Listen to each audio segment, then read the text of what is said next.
Okay, so I have a couple of these POS system keyboards that I didn't know what to do with. I obtained them from an old department store that was closing down.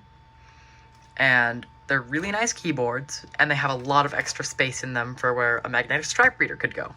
They've got a trackpad, they've got their function keys and programmable keys here. They're actually removable, kind of like Nortel lit packs, if you know what I'm talking about. But these are actually plastic, they're not rubber, as most people would think. But these things are unobtainium. You cannot find these on eBay. They come up from time to time, but when they do, they sell quick, because they're quite desirable. They're keyboards with a built-in trackpad, which are really nice for those who want a keyboard with a built-in trackpad. But I've got 20 of these. I've got many, and they're made by Sagen Electronics. They're, never mind, Sagen Electron Inc. And they're mostly hollow, especially over here, which is important. I've got a built-in speaker, which is also important. So what I did is set this one here aside. I took out all of the internals except for the keyboard, but I left enough space in there to mount a Raspberry Pi, which is held in by 4 screws, 2 in here, 2 on the inside. Got all the connections visible and the cable wrapped around on the inside, plugged into there.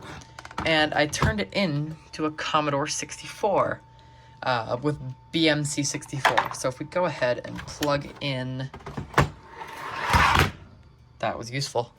Plug in HDMI or composite if you want to use the headphone jack, which I did leave exposed for that reason. And power as well. Keyboard's already built in, of course.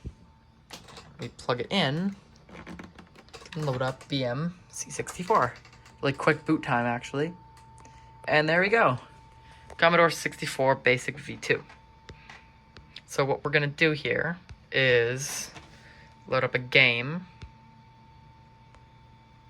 Alright, it's got a fast loader thing built in. Just gonna load up Pets Key Robots. Of course, I've got fast loading enabled. Can actually load up a game. And it works really well, and it's super robust. As you can tell, everything works as it should. Sound is good. Everything works just fine, as you can see. It's a really nice system. Unplug that.